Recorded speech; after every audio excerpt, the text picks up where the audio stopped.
Millionaire Stylist. Cash Lawless is in the house. So Cash, I want to know all the deets. I don't even know where to begin. I didn't know this about you until I came across your website and saw your video introducing yourself, but you were once homeless and then you landed a career working with A-list celebrities and traveling the world, working in the fashion industry. I want to dive more into some of those details a little bit later, and I don't mean to have you name drop, but let's do it. Who are some of the celebrity clients that you've worked with? Well, over the years, I've had the honor of working with people like Hailey Bieber, Kendall Jenner, Kylie Jenner, Justin Bieber, Sienna Miller, and a bunch of other people. But that names a few. Amazing. And how about some editorial clients that you were published in? So I have been published in Vogue magazine in multiple countries, and Allure, InStyle. Gosh, this is challenging. Trying to remember all this stuff. I would say like dozens of magazines over the years. Nice. Yeah, probably like if you can think of it, you most likely worked in it. Yeah, I think at this point there's even publications I've worked for that don't even exist anymore, and there's Harper's Bazaar, there's one, Elle magazine, there's another, so a few big magazines. Awesome. Have you ever worked for Allure magazine? Yep, Yeah. absolutely, yeah. Me too. I think it's interesting that they actually went to digital only recently. Did they really? Yeah. That's amazing. Yeah, I actually just did an article with them on like the best clarifying shampoos. And they're always like, man, they put out a lot of content. It's crazy. Yeah, they sure do. Well, I wanted to mention my husband, who you know pretty well back in the day. Yes. I mentioned that I'm interviewing today and he said, well, you know, Cash is a strikingly good looking man. And I just need to share that. It's odd coming from him because he is also a strikingly good-looking man. And what's crazy, this is crazy that you're interviewing me because I feel like I should be interviewing you. And maybe I'll get the chance to do that if you would be so inclined one day. I remember your husband working at the Sally Hershberger salon. Yeah. David Kruk. This is back in 2009, I believe, and if I've got my years correct here, and he was always eating 12 eggs a day, boiled eggs. He had this phenomenal body that I was just like, okay, so what are you doing to look so great? And then I started eating a dozen eggs a day, and that was a very short-lived period of my time that I would do that. He was always so good at fitness, and you know, it was incredible. And then I remember he was telling me at the beginning of my career that you worked, you know, with celebrities and you were doing stuff for magazines and editorial stuff. And I think you came by the salon one time, and I was just incredibly intimidated. And I was like, oh gosh, she's doing everything I wish I was doing. So it's crazy that we're chatting here. I think this is 15 years later. And it's an honor. Honestly, it's an honor to be chatting with you because I've been a huge fan of your work for 15 years. Aw, get out of here, Cash. You're so sweet. I really appreciate you saying that. Thank you. I didn't know that you were so sweet towards what I was doing. I was, yep. Thanks for saying that. You know, isn't it interesting in our industry too? Because I did move to New York City in 2008. And, you know, I started out, my husband and I, Dave, we both moved there, started out not really knowing anyone. And it was interesting, like starting out and test shooting with other makeup artists and fashion stylists, how, you know, we were so new and not really like super talented yet even, because I do think New York City definitely like helps to refine your, you know, your design eye and you understand what is in fashion better. You're not, kind of, what do they say? Like everywhere else is 10 years behind or something like that when it comes to a fashion perspective of what's in style and stuff like that. That's right. Yeah. So it's interesting now to see all those people that we kind of started with, like blow up and like are like famous within their field, and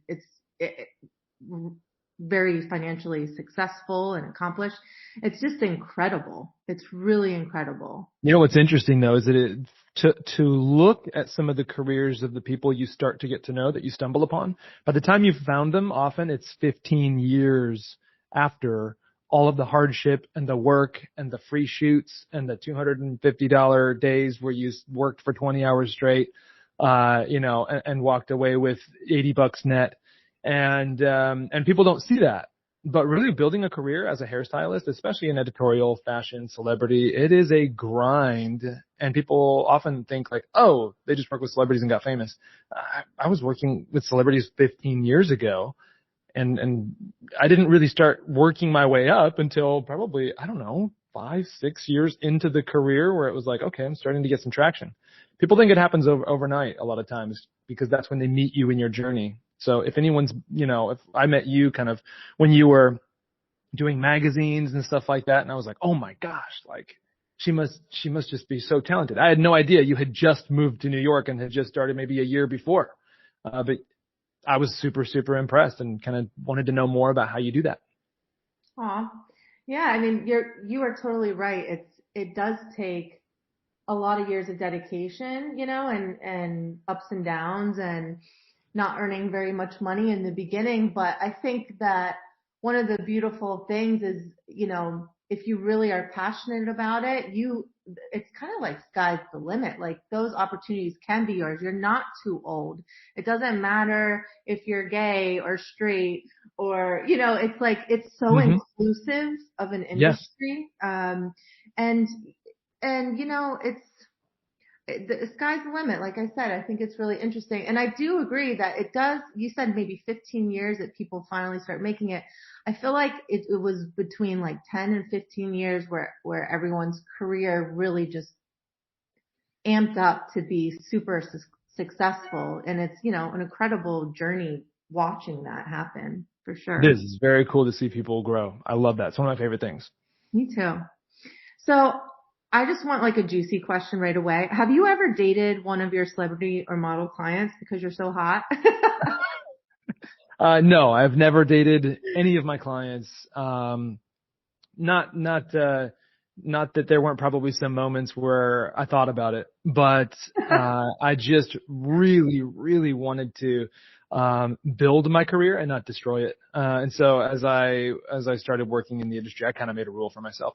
And for a lot of the years, in the beginning of my career, I was dating someone. So, it wasn't even on the table. There was probably a short period in my career where I was single to even consider it. And then I got married in 2013. So, in January 2014.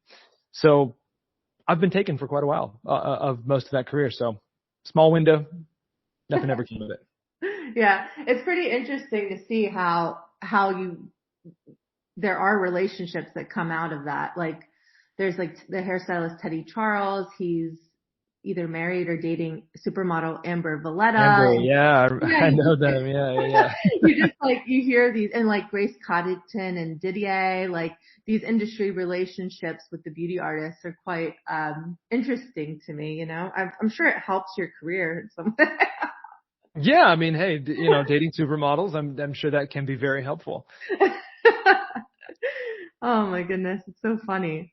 Okay. Well, we're going to dive more into your story as a hair artist and your career a little bit later. I really am intrigued to learn more about your brand, the Millionaire Hairstylist, which by the way is such a clever name.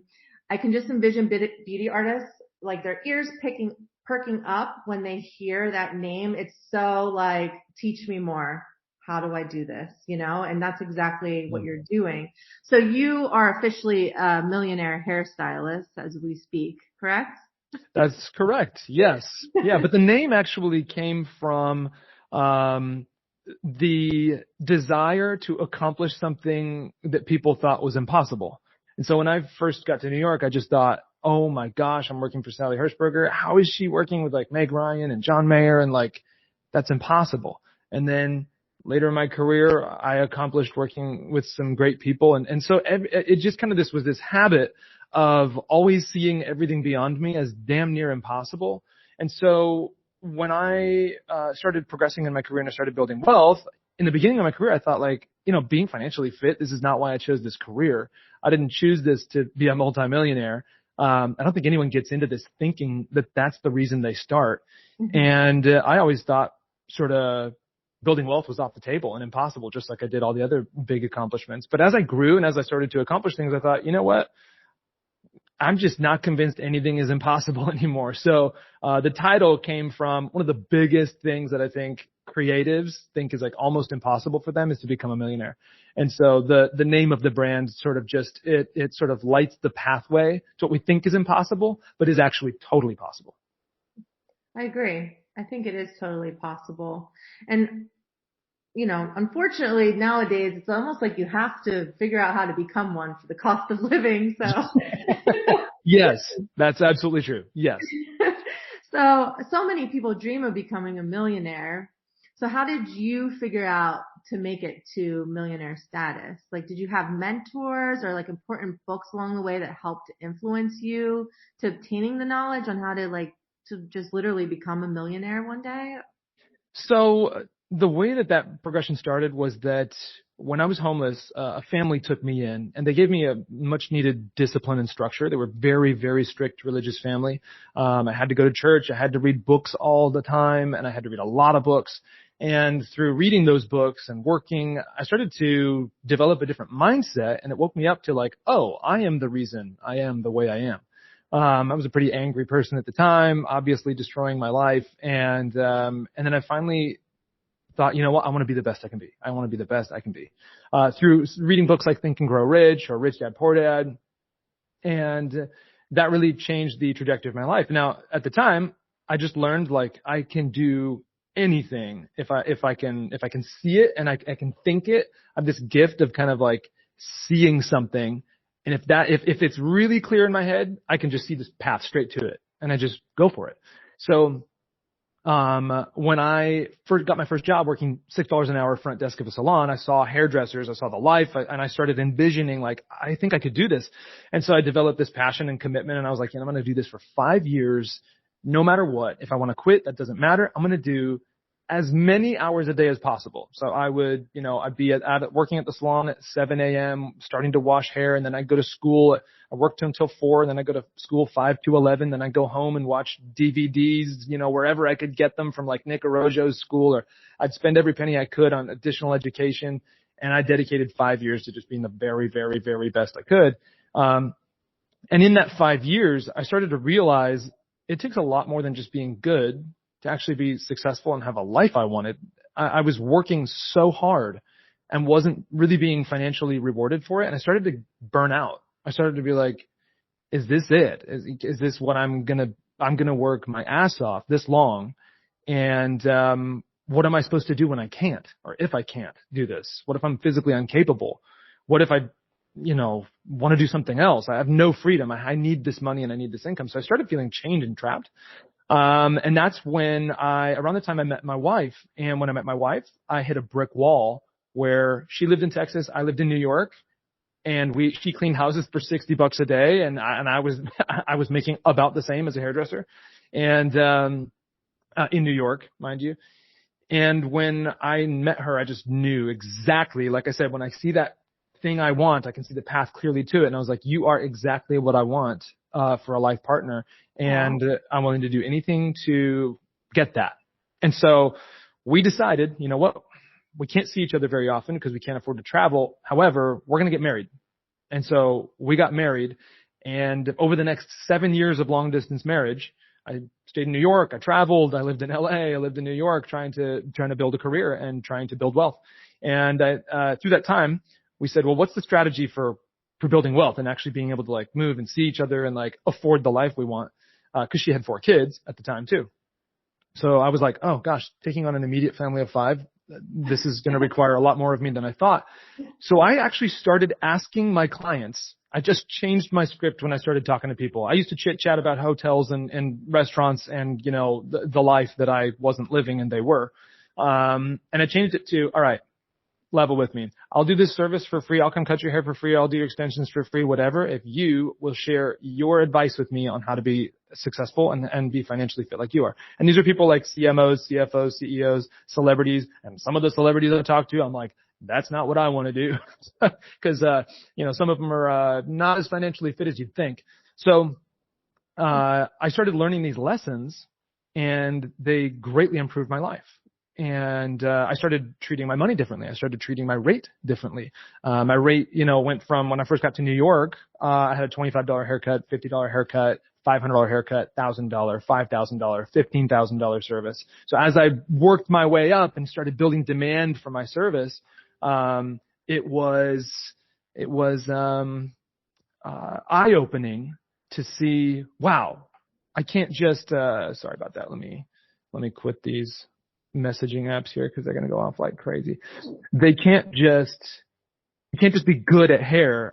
I need to figure out what to do with this money. I need to figure out what to invest in. I need to figure out how to multiply what I'm making because I don't want to be just caught in this never ending trap of earn, spend, earn, spend, earn, spend. Mm-hmm. So that's what I did. I asked my mentors, and the model as I observed their behavior was, one, I wanted to maximize my earned income as quickly as possible. 2, I wanted to learn how to invest in growth assets. And 3, I wanted to start learning how to allocate money to generate passive income vehicles. And that's what I probably started doing in 2013.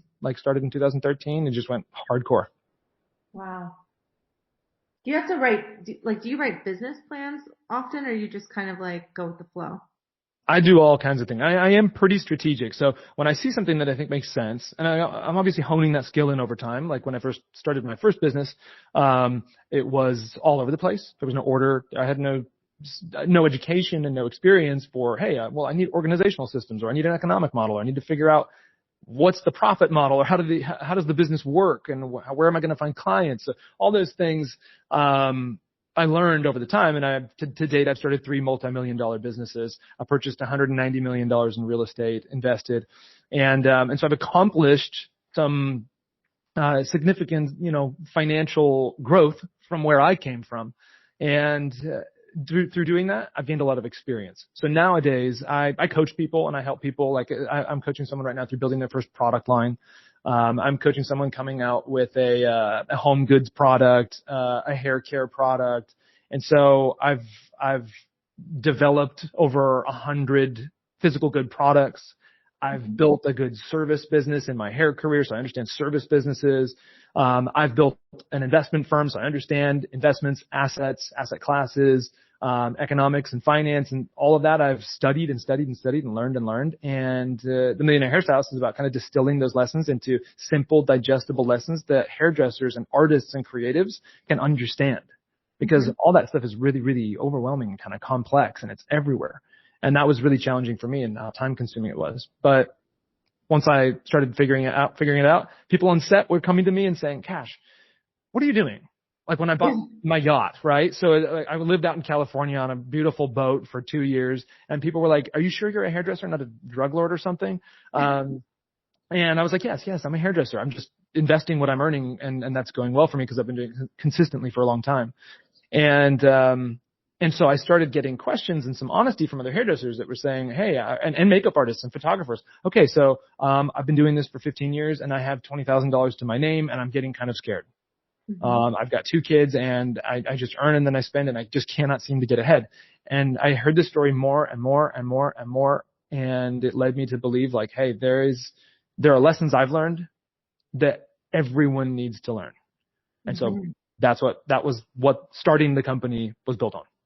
Nice. That inspired your business. It's amazing. Yeah, absolutely. And who are your ideal students for your courses? I know you say you do some of that consulting, coaching work, but yep. You would say the bulk of the Millionaire Hairstylist as a company you're offering are more or less the online courses. Is that correct?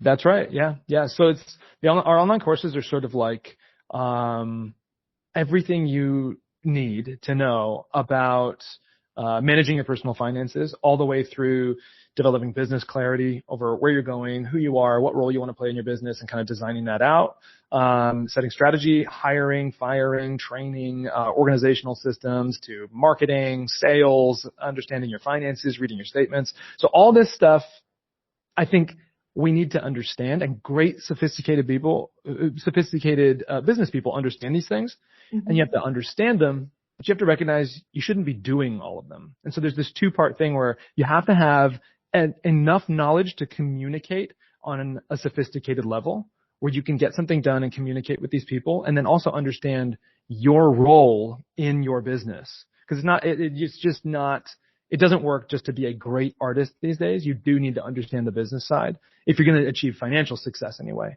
And in order to do that, you're going to need help. You're going to need a CPA. You're going to need an attorney at some point. You're going to need someone to like draft up some documents. And so learning how to speak this language of money, finance and business is really important. You just don't have, you definitely shouldn't be doing it all. And that's why I'm a big proponent of asking the question, who, not how, in your businesses. There was a book written several years back by an author who wrote a book called Who, Not How. And that book was so pivotal for me because I started asking the question, who should be doing this? Not how should I do this? And when that changed, oh my gosh, the results of everything I did, when I found the right people to do the right things, that's when everything really started to click and roll, because I was always the hairdresser who was like, how do I do that? How do I do that? How do I do that? And eventually you have no more hours in the day to do anything. So those are just some really, really important lessons that I learned through going in this career and putting these courses together. And so then those are some of the lessons that we teach in those courses. Wow. Impressive. As a beauty artist myself, when I consider some of the topics that you teach, I naturally feel intimidated. Like, I almost feel like, if I attempt to learn this sort of material, am I even going to get it? Is it just going to go like over my head? Like, is that a normal feeling for people? Yeah, absolutely. And if you feel that way, you're in the majority of people. Yeah. Most people don't tackle new topics because we assume it's so difficult, right? So like take rocket science, for example. You have a person like Elon Musk who didn't know anything about rockets when he was younger, but just said, I'm going to learn about rockets. And then eventually, as you start reading and doing studying, he learned more about rockets and then bought a rocket. And it's sort of the same thing with finance or business for creatives. We avoid things that we assume are difficult or impossible, right? So that's the whole point of the Millionaire Hairstylist. It feels impossible, so you don't even embark on the journey. But when you take one step at a time and you learn a word, learn two words, much like learning a language, becoming financially fit, financially successful, and more business savvy, gives you a new vocabulary, and eventually you start speaking that language. You start thinking with those opportunities, because like if you didn't know a Ferrari existed, would you go look for one? Would you go find one? If you like, when Steve Jobs made the iPad, before he made the iPad, nobody was like, God, back in the 80s, I just need an iPad. If someone could make an iPad, that'd be great. He actually just went out there and thought, gosh, I'm going to do this. I have this idea, and then generated the demand for the iPad. So when you think things are impossible or that there's no need for it, you don't even start. But really doing this, all that's required is that you take one step at a time. You learn one word at a time. You learn one thing at a time. And over time, that develops into a language that allows you to start thinking, okay, you know what? I understand what rate of return means now. Is this a good investment? What's the rate of return? That's a question you may never have asked before, right? Unless you knew the word rate of return. So that financial education comes one day, one step at a time. And that's what we do. We just sort of simplify it, and make it extremely actionable, eliminating a bunch of the stuff. Like, do you need to know like what an MVP analysis is, and like there's certain vernacular in the finance world that like they financialize so much that it's like 90% of this crap is useless to an entrepreneur. So we kind of distill everything down to like, what do you actually need to know? What are the important numbers? What's the important vocabulary? And how should you be thinking about things? And then what should you do about that? That's really kind of what we do. Well, that's nice. Do you think that the fact that it is kind of confusing is like set up that way on purpose so only so many people can thrive? Yeah. I think the financial industry has done a very good job at financializing stuff, and making it so complicated that the only solution would be to give them your money. Yeah, exactly. That's certainly not the only solution out there. And just with a little bit of education, you can accomplish a lot. And I say this all the time. Like, people are like, oh, should I pay someone to like manage my money? Should I not? That's a totally personal preference. But I always say, by the time you learn how to identify someone who could achieve great things with your money, you will know what you need to know to achieve great things with your own money, and then not pay them those exorbitant fees. So it's sort of this toss up where you need to determine what's right for you, and you can do that with some pretty simple analysis. There's some tools out there, some pretty good tools to say like, hey, what should I be doing with my money? What position am I in right now? Where am I at financially, and what are my goals? Just starting with those simple things, like in our course, Master Your Money, you start with some pretty simple things like, what do I want? Where do I want to be in life? Who do I want to be with? What net worth do I really want? What kind of passive income do I want? Start there, and then you start reverse engineering. Mm-hmm. Interesting. So regarding your courses, for someone like I mentioned myself, who's a bit intimidated and doesn't really know much about the financial world, and investing at all, where with your courses, I see you have at the moment, I think you have 5 right now on your website. Yep. Which course would be like the perfect starting place? Master Your Money is always the best starting place. Yeah, because Master Your Money is like, why would you go out and make 10 times more money when you don't know what to do with the little amount of money you already have? So what typically happens if people make more money, they waste just as much in proportion to their earnings. So if they're spending 99% of their income now, they'll be spending 99% of their income, whether they're making 10 times as much or not. They'll find ways to do it, unless you know what you're doing with your money and you have a very strategic and specific plan for how to allocate that. And so we teach students how to allocate capital just like $1 billion business would. How to put money, where to put money, when to put money, all those kinds of things on a personal basis, so you can determine like, hey, if I'm earning this much, I can be putting this much here, I can be putting that much toward that, and really getting a grip on personal finance. Once that system is built for money to be put into it, then start putting as much money into that system as possible. But I always think it's it's not a good idea to put money into a broken system. Like, money doesn't fix things. It doesn't multiply itself. Money only multiplies when it's put into an effective system. So when you develop that, then you're free to go, all right. And that whole system is automated, by the way. Managing money shouldn't be like, 90 hours a month. So, and I manage millions of dollars probably in like maybe 90 minutes a month. So this is something that is it's a point that's great to start at, because it allows you to go then earn more effectively in a way that will actually build wealth for you. Interesting. You're a good salesman. I've had to sell a lot of people on a lot of ideas, and you'll think like every employee I've hired, I've had to sell them on the vision that they should work for me and not Google. So, and that maybe I've had some practice. I love it. And then I'm not sure if you mentioned, who are your ideal students for your courses, because you definitely seem like you're targeting hairstylists, makeup artists, nail technicians, maybe specialized beauty artists, like maybe someone that does eyelash extensions, for example. But do your courses apply to other career titles as well? Yeah, that's correct. So we actually started with hairstylists because we thought, when we start businesses, we always ask like, how are we uniquely positioned to solve this problem better than anyone else?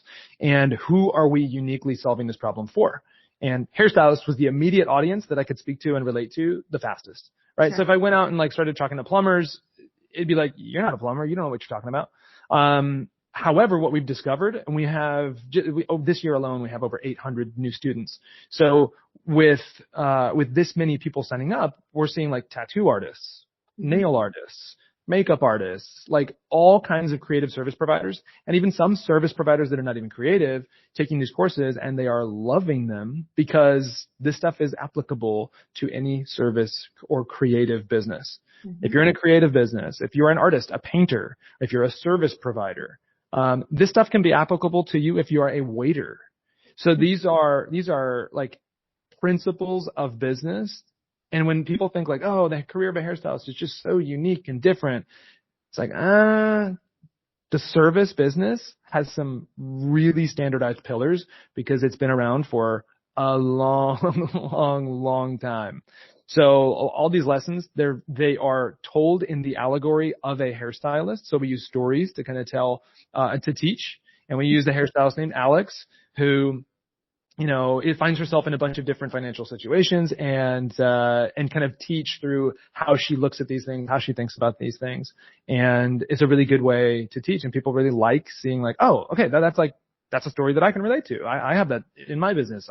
So we use a hairstylist so we don't have to say, so if you're a nail artist, makeup artist, tattoo artist, graphic designer, video editor, you kind of have to, we build a character, an archetype to teach around. Sure. Love it.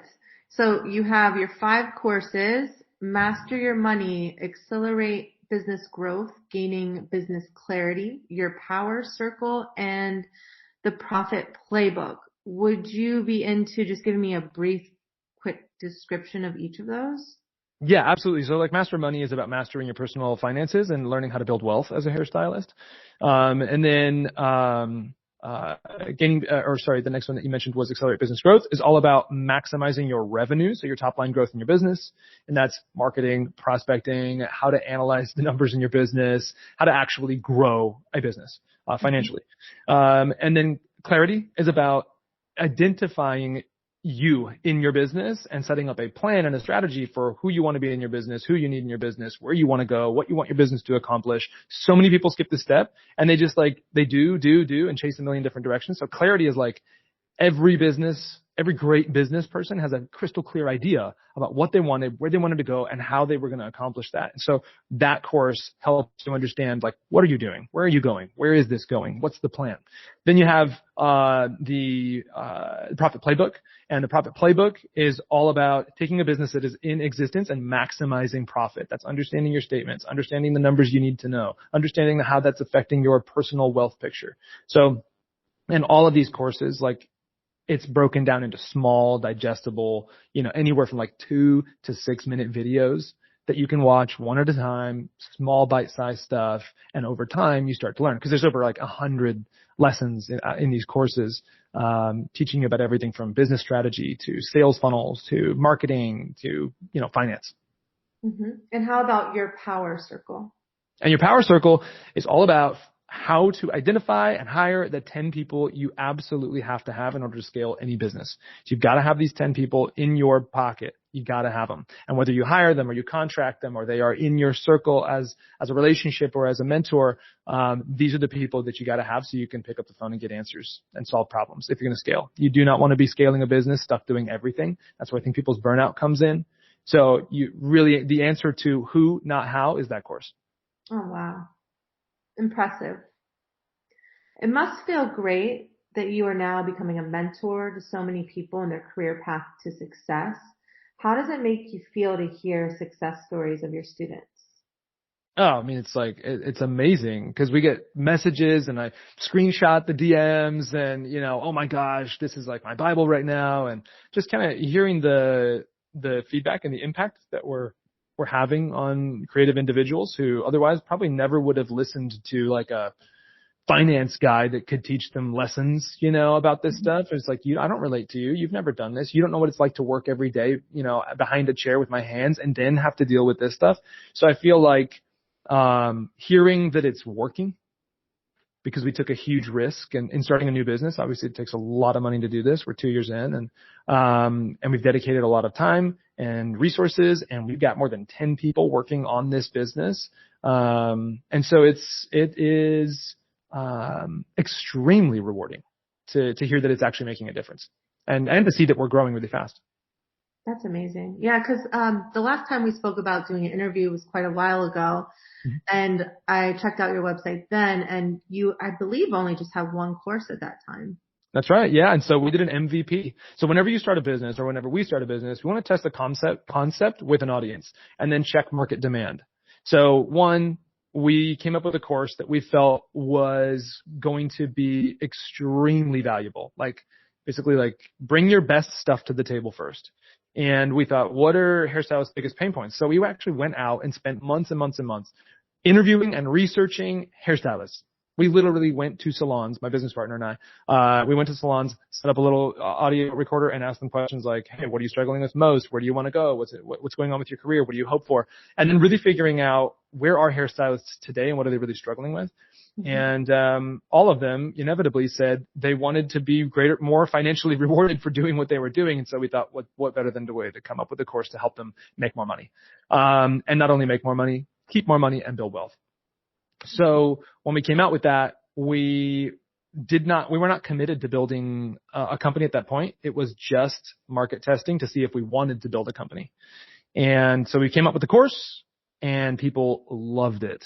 It was crazy. We spent a lot of time on Clubhouse and on calls with people. And personally, I was coaching people for free, just trying to get into the heads of hairstylists, and understand their needs and their pains and how we could solve those for them. Wow. That's some great market research.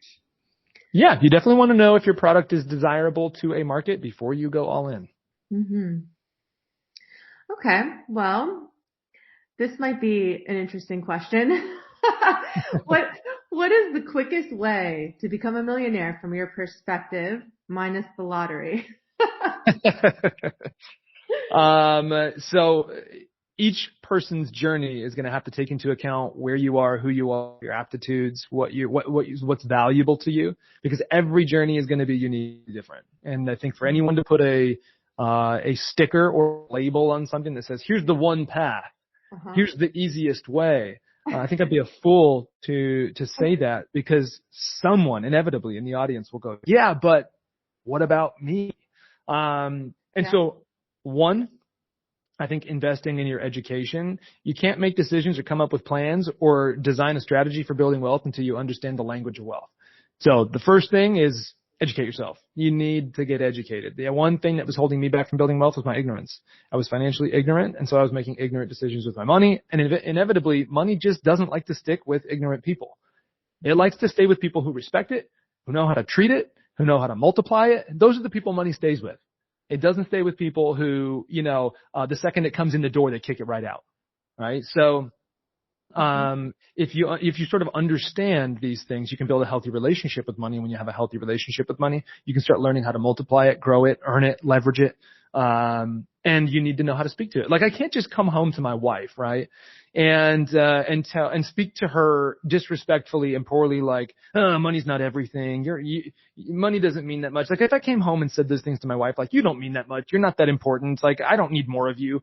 That would not be an indicator of a healthy relationship with my wife. And when we say those things about money, it's an indicator of an unhealthy relationship with money. Mm-hmm. So building a healthy relationship with my wife requires that I invest time to understand her. What are you into? What do you want? What makes you happy? What makes you grow? You treat money the same way and you'll get the same result. I have a great marriage because I invest time in understanding my wife and understanding our relationships. And I have a good relationship with money because I invest time in understanding how to multiply it and how to make it grow. Wow. That's beautiful. Okay. Regarding the different career paths in the beauty industry, which career path do you think is the most likely, job title to pursue, let's just say, or business to start to become a millionaire? Like, to me, as an outsider looking in, because I'm not a millionaire, because I'm, I spend my money before it hits my bank account. I'm that type of a person. So I'm like the perfect,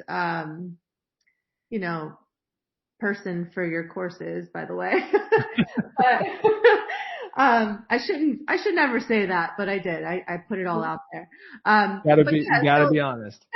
So when I look at people that I think are probably millionaires that are within the beauty industry, I assume, they either have a product line or a very, very successful spa or salon with many, many, many employees.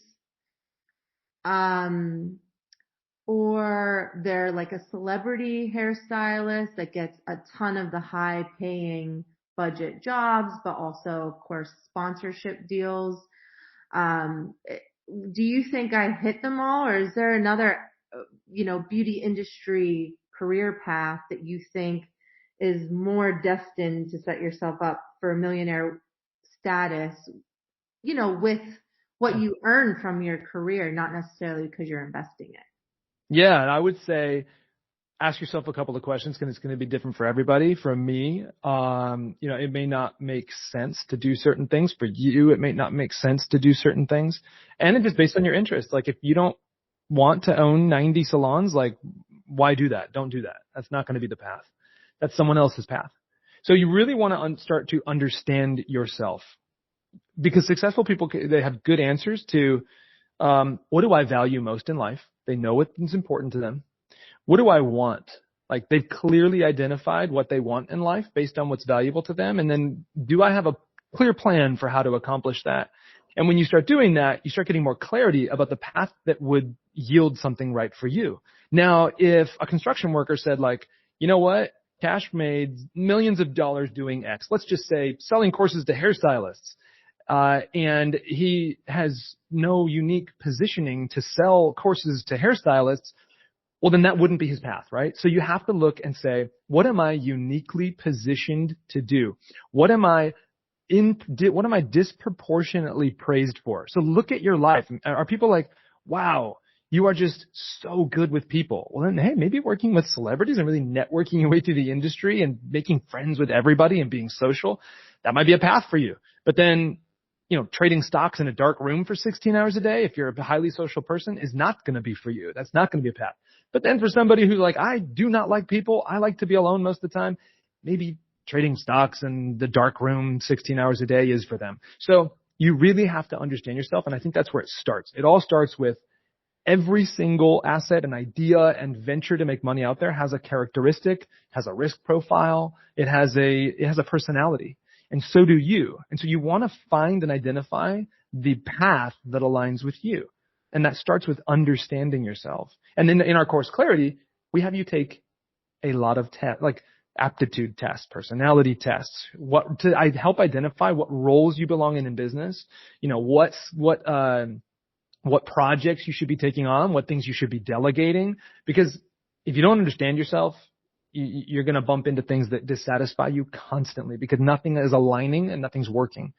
And so sometimes it can be a product line. If you're like, wow, I love chemistry, I love formulation, I love making products, I love branding, I love selling, I love getting out there and really making something, a physical product, and getting that into the hands of people and seeing them love it and satisfied with it. Like I'm gifted at that. If that's you, maybe a product line is best. Maybe if you are a great public speaker, maybe brand sponsorships is a huge way to build income. And what I'll say is there's a huge difference between maximizing your income and building wealth. I know plenty of high income people who make a lot of money that are not wealthy. So you have to understand the difference. Wealth is very different than income. Income is your ability to go generate money through your effort and the money that you earn. Wealth is the amount of time that you can survive not doing any of that, right? So how much does your life cost every single year? So we kind of break this down. And so when you're thinking about, gosh, what's the most lucrative path? It really depends on how well you understand yourself and how well you align your aptitudes with the opportunities in front of you. If you want to be successful, learn how to allocate your time and allocate your money to align with your aptitudes and the opportunities in front of you. And don't be scared. Seize those opportunities with as much passion and aggression and urgency as you possibly can. Amazing. Wow. Okay. I will say one more thing on that, though. Yeah. There are certain things in life that make less money than others, typically. And I will say that there are salon owners who own a lot of salons who are flat broke and buried in debt. And there are some salon owners who own one salon that's 28% profitable, right? And so who's in a better position? When you think about it, the end of the road doesn't exist. It's just where you catch someone on that journey and where you're saying, oh, well, they made $1 million. Well, they could lose all that tomorrow, right? So then it's like yesterday, that was the path. And tomorrow it's like, oh, so that's no longer the path. I don't want that. So be careful what you set your sights on and don't be deluded by what you see online and what you think is the successful way. dive deep inside, look inside, because it's not always as pretty on the other side or as successful as you think it is. Even with huge companies, right? Like 1,500 employees or 500 employees or whatever it is, 100 locations, and it's like they're barely scraping by, losing $10 million a month. Wow. It's crazy when you find these things out. But it's not always as glamorous on the other side as we think. So make sure that when you go down a path of building wealth, that the lifestyle and the work required also aligns with what you value. Beautiful.